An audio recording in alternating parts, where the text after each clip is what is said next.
Hi, everyone. I am Amy Vetter, and welcome to the Breaking Beliefs podcast, where anything can be possible, because when you believe you can, you will.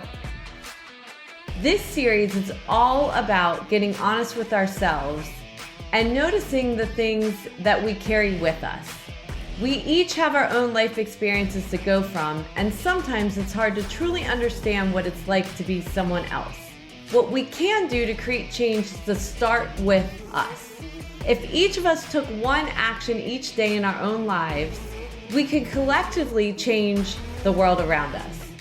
But what does it take? It takes work, it takes practice, and we have to be honest with ourselves as we get there.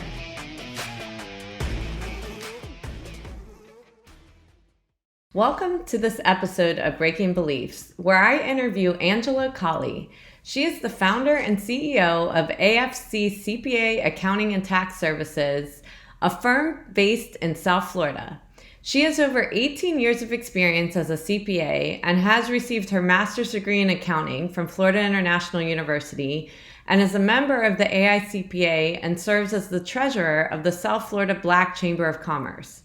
Angela has worked as a tax accountant with PricewaterhouseCoopers and later provided managerial accounting services to Cigna Healthcare, a Fortune 100 company, where she managed a team of remote international staff. During my interview with Angela, we talk about her journey of beginning her business and creating client advisory services and everything that came before it. We also discuss the importance of having faith and the belief that you can accomplish anything you put your mind to when you put the work to it as well. Welcome to this episode of Breaking Beliefs, where I am interviewing today Angela Collie. And Angela, would you like to get started and just tell a little bit about your practice? Yes. Well, first of all, thank you so much, Amy, for the invitation. I consider it an honor to be here today. Well, and as Amy stated, I am Angela Collie, and I am the CEO and founder of AFC, CPA Accounting and Tax Services. And we help businesses keep and grow the money that they earn by providing tax planning and tax management solutions. We found that business owners, especially the small business owners, they knew how to make the product, they knew how to offer the service, but they were not keeping the money and growing it. So our firm focuses on taking, once again, that money and helping the entrepreneur expand. And that's what we focus on. Great. So glad to talk to you today. So Angela's been a part of my client advisory services workshop over the last year and learned a lot about Angela and thought she'd be a great guest for the show and lots of lessons for all of you out there. So just to begin, Angela, where did you grow up? What did your parents do? What was your background? Yes, I was born in West Palm Beach, Florida. I am born and raised, have never left South Florida. That's unique. Yes, I know. And I don't ever want to leave. The weather is perfect. Like right now, it's like 80 degrees outside. Awesome beach weather. We don't live too far from the beach. Even where I was born, we was like 10 minutes from the beach. So love the water, love the beach. And my mother was an RN. She was a registered nurse. And my father worked for UPS. He was in management. But actually, he started out driving the little brown truck. And he was there for 33 years. And they went public in like 2000 or 1999. And because he had that management position, he was able to retire at the age of 52 years old. Wow. So yeah, they had an IQ, I think, in the like late 90s. And so my dad retired at 52. My mom retired also around that time. And they just taught us just, work hard and it'll definitely pay off what you get for them. So what did they do in their retirement? They traveled. My dad is a golfer. He's an avid golfer since he was a teenager. And they traveled, went on cruises, was able to help us children. And at that time, I had just finished my bachelor's and I had a desire to stop working and go pursue my master's full time, because the plan was to get my bachelor's and then work full time and go back to school. part-time. I had bills. I just got a new car. And I just wrote down that I would like to attend school full-time. So my mom spoke with my dad, and as a result, I was able to stop working for a whole year and pursue my master's full-time. And it really, really changed everything in my life, just being able to speed up that time and as far as getting that degree in the CPA. That is so awesome. So what master's did you get? In accounting. I have a master's degree in accounting, and I have a story, but I'll save that for later. Because I always had a desire to work. Well, actually, when I was 18 years old, a senior in high school, I wrote down on a piece of paper that I would work for Price Waterhouse or Coopers and Lybrand, 1993. Either that How one did you or the know other. about them? Because my brother, he was an accounting major. He actually went to Jackson State on a golf scholarship, and he pursued accounting. So he was the one. He's older, about 7 years older, and he was the one that introduced me to the world of accounting. Of course, as a child, I had no idea what an accountant was, but I always liked money, loved numbers, and wanted to be a banker.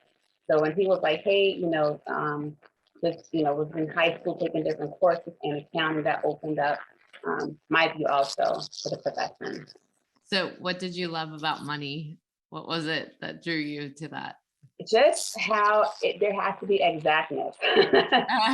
Even though I have a book coming out that we'll discuss later, I like exactness. I like reconciliations. I like just having everything balanced out to zero, and also watching it grow. Oh my gosh. And see how you can take it from little, and like a tree, it can blossom into something, that can change your life.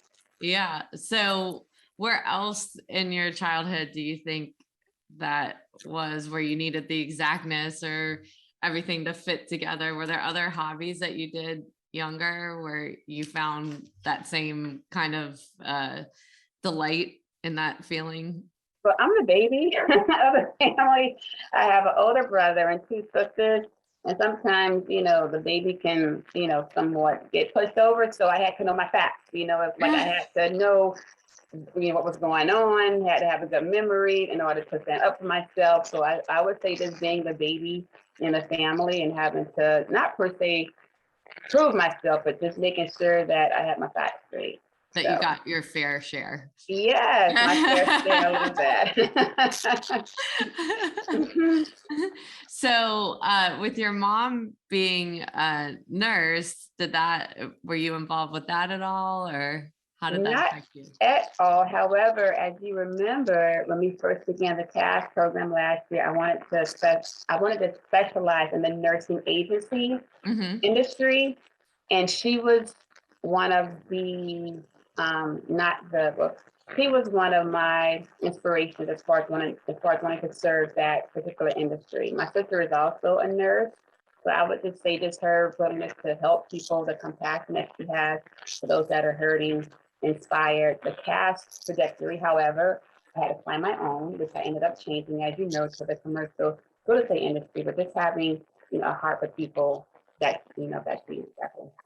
Yeah. And I think that's important. Part of having a business is really evaluating where's your right fit. And it doesn't mean you have to give that up forever. Yeah. It just means that maybe in a year or so, you'll come back and look at that area, but another niche, kind of popped as more opportunity right in this moment. Definitely. And the program really helped me to map that out. It's having that 12-month roadmap, was able to put everything on paper, take a step back and look to see if it's really what I want. So I just wanted to once again thank you for the opportunity. Oh, well, you're welcome. Yeah. And I think a lot of people, your business kind of just happens, or you have ideas of what you want, but until you actually think through all the mechanics of it, you're like, is this really the path that's the right path, or which one is? And having the discipline to do that is important. It takes investment of time to do that in your business. Definitely. Yeah. So when you graduated with your master's, what were you doing?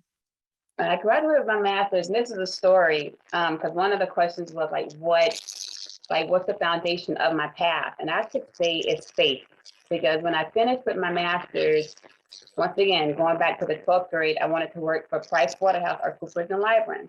Well, in 2000 or before 2000, they merged, as you know, Price Waterhouse Coopers. So the last semester of my master's, they had a job fair at FIU here in South Florida. And I had a very good GPA, was very involved in different committees and everything, but I put one resume to the job fair, went to one table, and that was it. Now, be it mine, I had no job. I was about to graduate in 2 months, so I took my resume to the Pricewaterhouse Super table, gave it to them, took their hand, walked out of the gymnasium, like did not go to any other table.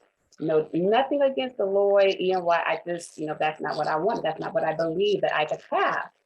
So gave them my resume. That was, let's just say, in February. And I get a call. No, I get a letter. And it says, thank you for your resume. However, you desire to work in the tax department. However, your master's is in accounting. So I was like, oh my gosh. So basically, I will have to go back to school for 2 more years, get that master's in taxation. And I'm like, no, I can't do that. So the foundation that I was raised on was walk by faith and not by sight. That don't let no be final, and just, don't let circumstances determine your outcome. So I prayed. I'm like, Lord, no, I can't go back. Huh? Wait, walk by faith and not by fight. Is that what you said? Walk by faith and not by sight.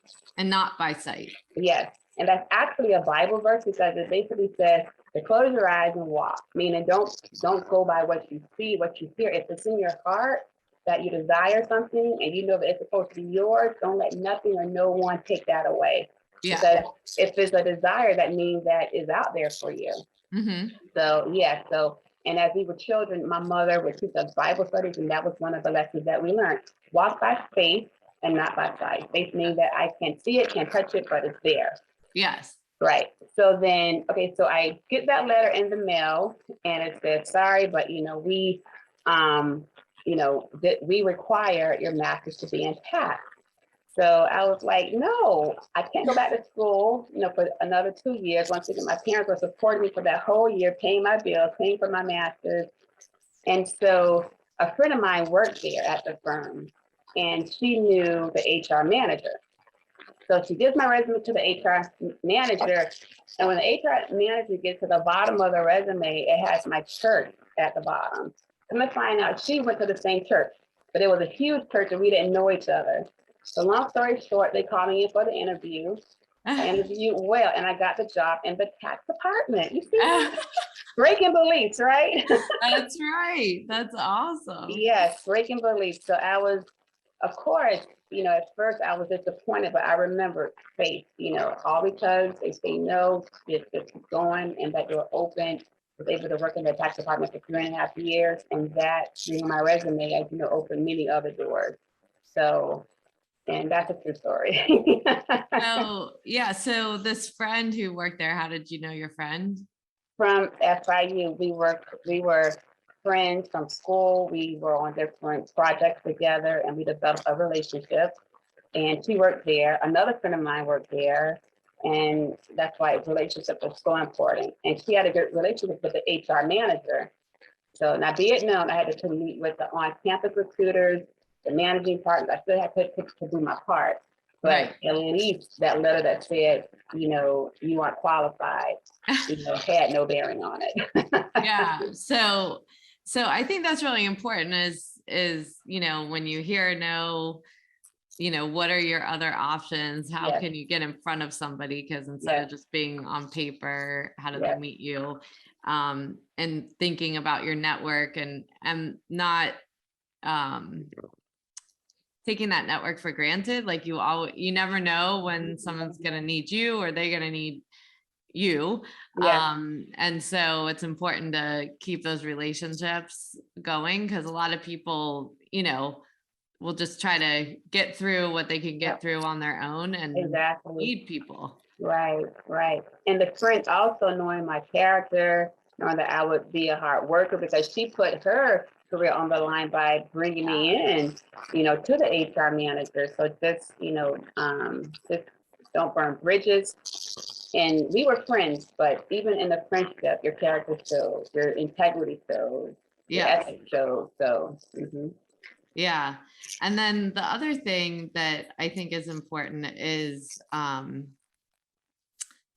you know, you talk about that your church was listed at the bottom, and I always have this with my kids, that to list all your unique things on your resume, like they don't really tell you that in school because they'll, you know, you only have this much space. I'm like, I don't care if it goes to 2 pages. You know, it's really important because you never know what's gonna, you know, I'm in music. So if I see someone that's a musician, that's a conversation point in an interview and so forth, like to really find where those commonalities are. Definitely.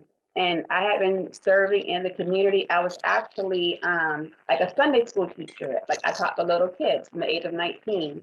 So just having that service. And on the bottom, it said that I was, you know, teaching the children at the name of the church. And she said, oh my gosh, that's my church. I believe if that wasn't on there, Amy, it would have been no common ground, no commonality. And who knows how things would have went. So having the service, you know, as you stated, putting it down on the resume and her connecting with that opened the door, you know, also, and you know, it can't just be your grades. It can't just be hard work. It's the other things that you do as well that matter. Love that. So you were able to achieve that dream of working there. Why did you end up leaving and moving on? Ended up leaving because I was doing tax, and I knew, even though I was doing tax, I knew that I didn't want to stay in tax. I knew that I wanted to do something, well, to be totally honest, I wanted to be partner of a firm. Hello, I'm one today, my own. but I knew that I knew that I would have to be well versed. So a friend of mine was a controller at a property management firm here in Florida. And I called him and he said, hey, we have just created a position, assistant controller. Go figure. And met with the CFO, of course, met with him, relationship. And I knew the controller because I was involved in different committees at FIU. But just having, once again, the connectiveness, the relationship. And when I called him to let him know that I wanted something more, something different, something, you know, that would be more expansive, he said, hey, we're interviewing. And I went during my lunch break. Sure did. Went during my lunch break for the interview, had a lunch interview, just one interview with the CFO, and ended up meeting the owner. He's very well known here in Florida, and got the job just like that, making like $14,000 more. Wow. So as the assistant controller, and as you know, I was able to see accounts payable, accounts receivable, payroll. And this was a commercial real estate industry, which is what I'm servicing now via my CFO client. So it's all connected. It's amazing. Yeah. And I do think it's important, you know, that a lot of times it's hard to make those shifts in your career because you're a beginner again. You know, you got this good at tax, but in order for you to broaden your scope, you kind of have to start that learning process again as an assistant controller. So how was that, you know, feeling? You're trying to make sure they feel good that they hired you, but you know, it's definitely a much different position. Very different. And this is a true story. So I'm in my office and I'm reviewing the work that the accountants are doing. I had to review a bank reconciliation. Amy, I didn't know how to do a formal bank reconciliation. So the controller closes my door. Angela, this is how you do it. And he taught me how to do a bank rec. That's awesome. Yeah, because as you know, in tax, there's no bank rec. Never did a formal one myself. My first time out of college, because remember, you know, college, PwC, and now assistant controller. Never had any experience. Once again, walked by faith, not by sight. I didn't tell myself I can't do it. I just believed that the provision would come as far as what I would need to know, to learn the application and the control. And you also have to be vulnerable for him to, you know, to tell him, like, I could use your help on this, or something so simple, right? And the staff had no idea that I didn't know what I was doing. And he came in, and it was like 6 o'clock that evening. I stayed late, he stayed late. Of course, everybody else was gone. And he showed me, and once he showed me, I got it, and they had no clue. Well, and that's so important. I kind of had the same experience. Like I had done bank recs of my checking account when Right. I was younger. Mhm. But when you go to those big firms, you're not in the details of the work. And I was on the audit side. Oh, I wow. had audited bank recs, but never actually done one. Wow. And when I started my client advisory services practice, my first client was a bookkeeping client. Mhm. And doing my first bank rec, I was like, oh, this is why they were complaining about this or that, and so forth when I was auditing them. Mhm. And, it's one of those lessons in life that in order to manage people, you have to know how things work Yes, in order to help them be successful as a manager as definitely. well. Definitely. And you're absolutely right, because basically that's the story for all of my positions. Because I left that job and went to a Fortune 100 company, and there was no training. It was basically follow, they call it Sally, same as last year. I know. And here I have another staff coming to me for help. Like literally, like my first week in the position, Amy, and people that have been there for years were coming to me for guidance, for help. And yeah, so you're absolutely right. And how I got that job, once again, relationship, but just during the interview, just showing my authenticity. And there was somebody that I was told that was more qualified than I was, but because I had the relational part down, I was hired for the position. Uh-huh. Mhm. Yeah, that's awesome. Yeah. So with that, when did you start your own practice and why did you do that? Yes, another story regarding that. Uh-huh. So in 2017, I had been at the company for about 12 years, and I had an unction for more. This inside, like there's more was calling, and I called my sister and I said, I feel that is more. Like, do you think I should go into baking or do? And she goes, no, stay in your lane, do accounting, do tax, do something. Don't go all out there, but just be quiet and just see what that is. So be it known, I had been doing bookkeeping and taxes on the side since like 2006 for years. I always had a side business. So I just had a desire once again to do more. At that time, my children were in school, and they told me, Mom, we are tired of being car riders. No, I'm sorry. We want to be car riders. Car rider means that you're picked up at 2 p.m. in the car and that you're not in Africa until 6 o'clock at night. So Right. basically, they were saying, we are getting tired of coming home at nighttime. They were about 6 and 8 at the time. And they said, we want to be car riders. So I said, let's do this. Once again, faith. I said, let's set a date for mommy to transition from her full-time job into her business full-time. I set a date of April 1st, 2019. I put it in the car and it said April 1st, 19, go live. As I drove them to school, we would say it. We were so happy that Mommy's going to go live April 1st. No, this was in 2018 at the time. Uh-huh. And so we're driving. I would look at that date. I would, affirm that date. Of course, I prayed, Lord, please let it happen for me and the children, because they were just saying, we miss you. We aren't seeing enough of you. So they were really my why. And sure enough, on April 1st, 2019, I went live in my business full time. And it's just amazing how when you write it down, when you believe, close your eyes, don't let the outside noise influence you negatively. It happens. Your dreams can come true.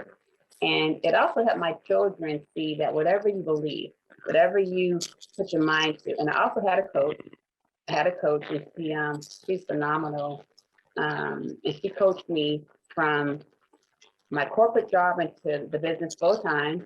And as a result, I was able to start the business without a beat. I mean, seamlessly. So, Yeah. mhm.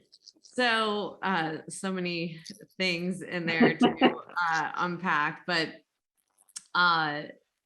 what do you think drives that feeling inside of you to do more? Is it anything that has to do with your parents or your siblings or being that youngest person, always wanting to keep up? What do you think drives that within you? What drives, I think, is the calling of others because people have needs. And there were business owners that were probably saying, Angela, we need the services, we need you. So I think that's that longing to help people and to fulfill the needs of others. In addition to my children, I think, first of all, it was them pulling on me somewhat to say, hey, we want more of mom, more, more fun time, because now I have the flexibility. But just having that desire to serve and to give. And I believe that, our lives are like mapped out and planned out, but we have to be open enough to be aware of the next step. Keep out the noise, keep out the clutter, because I believe that we should always be growing and going to that next level. I call it phase 2. Yeah. Yeah, like let's shift. Uh-huh. So yeah, that's what I believe. Yeah. And so another thing in that, because I know when you started the workshop, you talked about your kids, which I think is an important when we talk about our purpose and our why, our family, friends, whatever that may be. But we can think that starting a business gives us more freedom until we start a business and we have no freedom, except that we work for ourselves.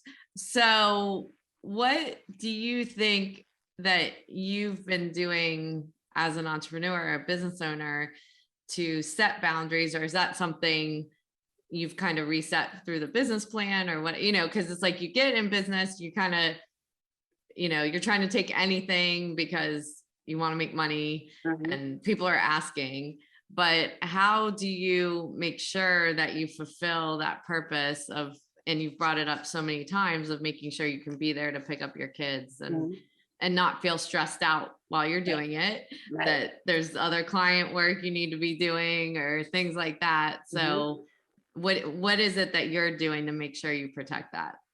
I would say it's having a coach, connecting with someone that's been there and done that instead of hitting your head and trying to figure it out. I've had a coach since I had the desire to start my business full time. And that began in 2017. And in 2017, her focus was holistic. She said, don't get into business and then regret it. She was like, do you and your husband go on date nights? Do you all have time with the children? What activities are you all doing as a family apart from your business? And just having that foundation was awesome. But as you know, sometimes, you can veer off. So she was the first coach. And then I had the one that transitioned me in 18 from from my business, my corporate job into a business full time. And then now just yourself, just having a plan. So I would say that one of the key factors is to get the wisdom of others that have gone before you to make your road and your path easier. And that's saving. I believe in investing in yourself also. Some people, they think it's an expense, but you have to invest in yourself and just take the time. Yeah. Just, Well, and I think that's really important because it's having the awareness that you need others to help you in that process, but then it's working with them toward it. So there's definitely people that come into a process and be like, I'm just going to do it. I'm not really going to listen to that. They keep paying for a coach and they keep doing the same thing over and over again. So, anyone that's doing business planning or learning or education, you really have to meet that halfway. Yes. It may be that you have to change things that fit your way of doing business, but you don't want to lose the framework of what someone's teaching you to make sure that you are successful at it. Because that's the hard part a lot of times, because you're like, do I really want to do that? Definitely. And I've always been a good student. I think, once again, being the baby, I listened. Like I had older sisters and I learned from their examples, from their mistakes. And I always told my mom, I don't have to touch the stove to see that it's hot. If you say it's hot, I'm not going to touch it. So, and I believe also, I know Bob Proctor, he's no longer here, but he had a program and he said that the successful ones were the ones that did everything that they were told. Yes. It's a formula. And if I give you the number to any one of my coaches, Amy, they would tell you, Angela did the process and I saw the results. Yes. It was action, it was discipline, not going by how I felt because maybe I didn't feel like doing it. I still did it. And I've reaped the benefits, even with your program, setting those goals and, having children, having a husband. My mother is here. My father actually passed from COVID last year. No, I'm sorry. Yeah, so she's here now. So it's just despite what life throws you, having that guideline, having that roadmap helps to keep you on track. Sticking to it. Yeah. Yes, definitely. And Yeah. just, committing to yourself to get it done. Yeah. Well, and I always there was one story it reminded me of. I did this training, the speaker training, actually. I had never done speaker training in all the years I've been a speaker, and I was like, I think I'm gonna sign up for a training and see what I don't know and what I can improve. And in that training was a lot of athletes. So there's a lot of athlete keynote speakers that talk about their journey, gets people to conferences. Right. Exactly. So, but what was interesting is we'd have these sessions, and the people that ran the training would interrupt you. They were called master classes, and keep giving you notes. And there was an athlete on stage, and he was giving her, his notes and things she needed to improve. And and everyone's watching it, and after he did it, he turned to us and he said, so I want you to notice the difference between coaching an athlete and coaching a business owner. Oh. Because an athlete is used to being coached, right? So they're waiting for that thing that will cut a half a second off of something, or they're waiting for anything that you have to say to them that's going to improve their performance.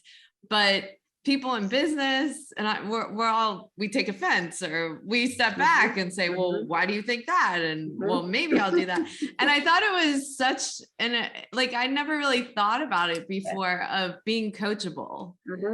Is a thing. Yes, it is. It really is. It's a real thing, no matter who you are. And if you're not coachable, what do you have to do to change that? Because it's very hard to help someone improve when they're not coachable. I get it.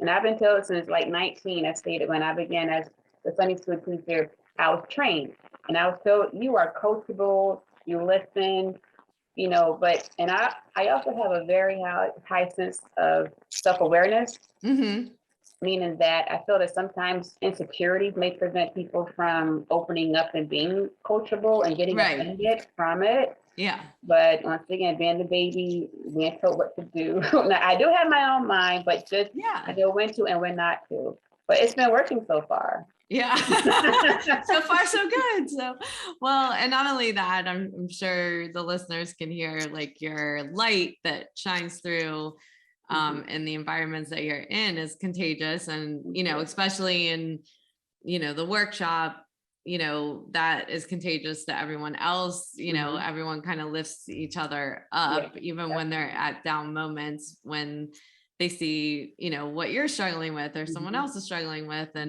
And being that light is important to the people around you as well, not just yourself. Definitely. And when we meet, I have so much to share. But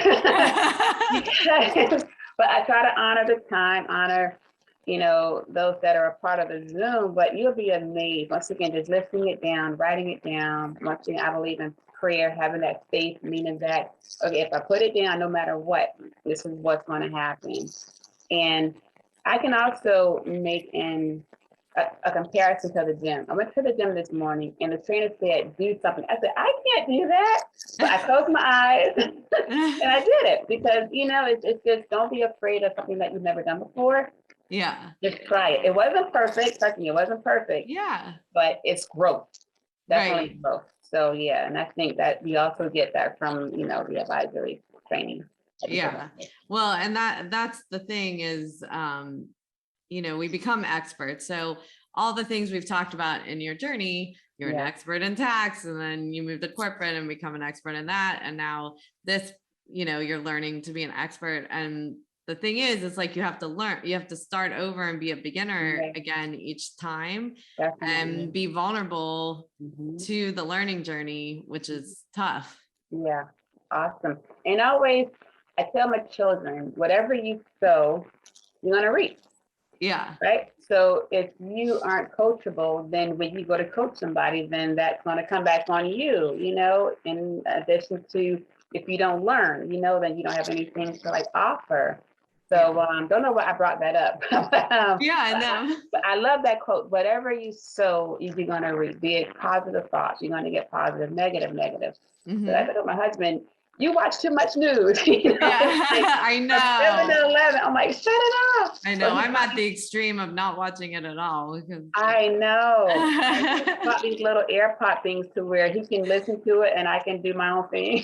Yeah, because it makes me stressed out even the way they talk. Yeah, I know, definitely. So you said that you've got a book coming. So did you want to talk a little bit about that? Yes, I do. The book is called Girl, Boss Up and Lead.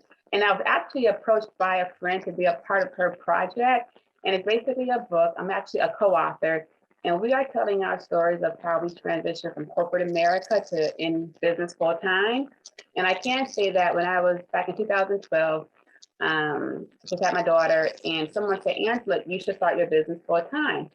Amy, I didn't think that I could. I'm like, I can't do that. I have a 401k. I have insurance.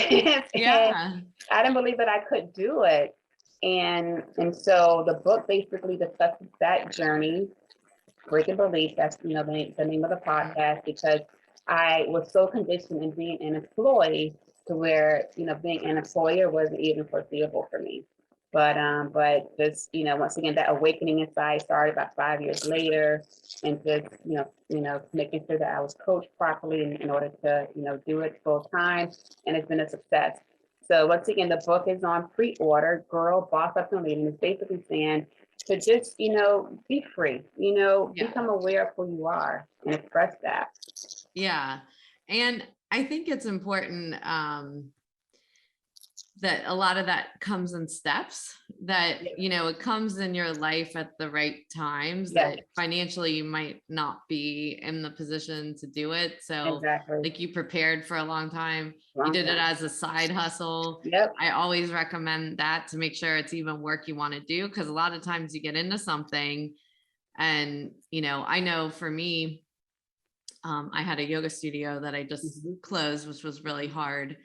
But when I originally opened it, I thought like I would eventually just quit my job and that's what I would do full time. But once I started running the business and the business side of it, I'm like, I don't think I can do this full time. I really love yoga. I love teaching yoga, but would I want to be running this full time? Probably not. So, and I think the second thing that we didn't talk about, but is important, especially in these times, and to the accounting profession and the younger accountants, is you are going to hit these moments of like, can I do more? Is there more? But not your advice about don't lose your expertise. No, like you can pivot with what you do, and be able to find purpose, but to completely start something new without having tested it or knowing it's the right thing.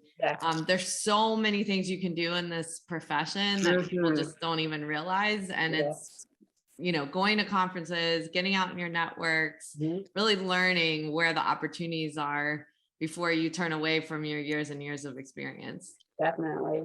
Definitely. As I stated, when I first had that awakening, I was about to go left field. Thank goodness for my sister. She says, no, don't be a baker. Don't go do something way off. Stay in your lane and just explore. So you're absolutely right. And I believe that you opening up the yoga studio, that was a passion of yours. Like I watch you on Facebook all the time. I love how you go to the concerts and the yoga. You have fun. But as you say that, you still have that foundation of the accounting profession. So and how you bring it all together. Definitely. And just one fun fact, I played tennis for the first time in 30 years on Tuesday. Awesome. Because I did a life balance chart, and the fun part was like indented. As we say that, we have businesses, sometimes we can veer off. And I said, you know what, we went and bought tennis rackets, went out there to the courts and had a ball. Awesome. And so just making sure that always recalibrate. Exactly. And that you have to constantly be evaluating and be agile. Absolutely. Yeah. So I have some just quick fire questions that I like to end the podcast with. So pick a category: family and friends, money, spiritual, or health. Let's go with family. Okay. Things or actions that I don't have that I want. More date nights with my husband. There you go. Yes. Yes, that goes in the fun category. Yes. And now that mom is here, we can do that more. But, Oh, yeah, that's baby nice. steps. Yeah. Things or actions I do have that I want to keep. Love in my life, and that, once again, that faith. Yes. Okay. Things or actions I don't have that I don't want. Drama. No drama. My life is simple, not complicated. Keep the negativity away. Definitely no drama. Nope. Okay. And last one, things or actions that I do have that I don't want. These 10 pounds. 10 more pounds at the gym and I'll be good. Yeah, there you go. There you go. Well, you're on your plan for that. So definitely. Yeah. Well, cool. Is there anything else you want to just reemphasize or something we didn't cover that you want to make sure we end with today?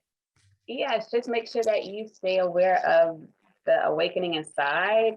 I believe that we all go through different phases of our life, and just believe, as stated, as the Bible verse says, walk by faith, not by sight. Don't go by what you hear, what you feel, what others are telling you. Always be led by God. And I just believe that the doors are open.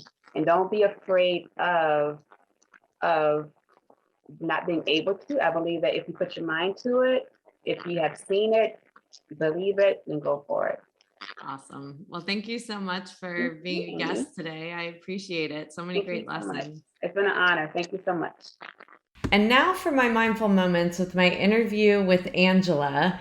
So many good tidbits in here, but definitely an overall theme of faith and how that's helped Angela throughout her career to really accomplish the things that she has done in her business and also in her personal life. So she talked about the importance of really seeing her parents being hard workers and also creating the life that they wanted to create in retirement and supporting her and her siblings as well as they got older to make sure that they achieved their dreams. And so Angela described herself as being one of the youngest and always looking to others to see what mistakes they were making so she wouldn't make the same mistakes, and also really testing out the things that she wanted to do to make sure that she was going to be able to accomplish what she wanted in her life. That she also early on saw that she loved money. She loved watching it grow. She loved the exactness of money. And so for many people in the accounting profession, that has definitely driven their decision to be accountants because they like how the puzzle works together. And I think it's important to understand what drives us, that it's not just the thing that we do, but it's the feeling that it creates within us of accomplishment. And so what others can't see, that fulfillment, it's really important that we recognize the things that fulfill us in the work that we're doing. But one of the things that was clearly a big area that helped her to achieve was her parents allowing her that year to take off from work so she could get her master's. And going back to having faith, she had always dreamed of working for PwC, and she went to a job fair, and that's the only place she applied. And I thought that took so much guts when she was talking about that, of just really believing in your heart that you could get it. And when she didn't get accepted, she then didn't stop and didn't give up, didn't, sit there and feel bad for herself. Instead, she thought, how else can I get this? And so that's really where she kept talking about this Bible verse of walk by faith and not by sight, that really helped her and making sure that she could achieve her dreams. So she looked for friends and networks of people that actually worked at the firm that she wanted to work at. And she also, on her resume, had listed the community service that she did at her church, which really bonded her with the HR person that was at PwC that eventually helped her get that role. So I think we can't ever forget how important it is, the outside activities we do and how that affects others. And when we give back, it actually can give back to us without us even realizing in what ways. And also, the network that we create and the relationships that we create are so important in making sure that we can achieve the things that we want, that a lot of times we think we can do it alone, but it's important that we have a village around us that is going to help us. And then we talked about her transitions going through corporate, being a beginner again, learning new roles, but where she really has come into her own is in the last few years of starting her own practice, her client advisory services practice. And I've watched Angela, when she talks about working hard and following a plan that she's given, she has done that. And it just shows success when somebody is following all the things that you are telling them are best practices, and then you're seeing their business blossom because of it. And it's not just the business side that's so important in our practices or in our businesses. It's also the quality of life that we're creating. And I loved that she had this sign up in her car for her kids to see April 1st, 2019 every day, when they were asking her to change her life, that they could see their mom was working toward it. The lesson in that is so important for kids to see what she did to lead up to it, to make sure that it happened, and that you write down those goals, that you put them on paper, whatever you need to do, so that you're seeing them every day and it becomes embedded in who you are. And so because of that, she pulled in experts from the outside to help her with making sure she could be coached through these transitions and have the faith that it would work out. And so she had this side business for a while. And so it was really deciding to give up a corporate job, the stability of a corporate job, and to go into business for herself. But what's important as we go through business, which we talked a lot about, was to make sure that the intention of going into business for herself was to have that work-life boundary. And if she couldn't find it in her corporate life, how is she going to make sure to maintain it in her business life, which we talk a lot about in the workshops that we do, that it's not just about the numbers, it's not just about how much money that you can make, but it's also about, are you achieving the things that you want for the people around you? And like she said, having date nights has been really, really important, and making sure she has a plan to make sure that those things happen, that she's invested in herself and also taken in the wisdom of others to make sure that she can follow a plan and take it to success, and that she can learn from the mistakes of others and also look at her own vulnerability when she needs to learn to be a good student so that she can achieve what she wants as well. So we talked about the importance of being coachable, and that's what this is all about, is whether you're in a corporate job, whether you're working at a firm, whether you have your own business, there's never a time that we don't need coaching tips to make sure that we keep getting better and that we keep standing back and looking at how we could do things better, how we can interact better, and so forth. So it's important to think about, when we make these changes, where is our expertise? What is the value that we are trying to create in the world? And where is it that we are going to feel fulfillment, so that you can be completely aware of the experience that you are in and feel that sense of accomplishment, even if it's small wins, little by little through time. By looking back at all of those things, you can see how far that you've come.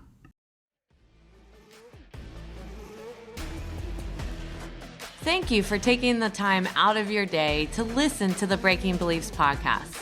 I hope you will take a moment to pause before entering back into your day to reflect on this podcast and note 1 to 2 actions you are inspired to do from today's conversation that you could incorporate into your life. To read the full blog and listen back to this episode or any other, you can find them at www.amyvetter.com/Breaking Beliefs podcast and related videos on my YouTube channel. For daily inspiration, follow me on Instagram, Twitter, Facebook, and LinkedIn at Amy Vetter CPA. I hope that you will choose to like this and subscribe to this podcast on iTunes, Spotify, and more so that you can join us for more inspiration on our next episode.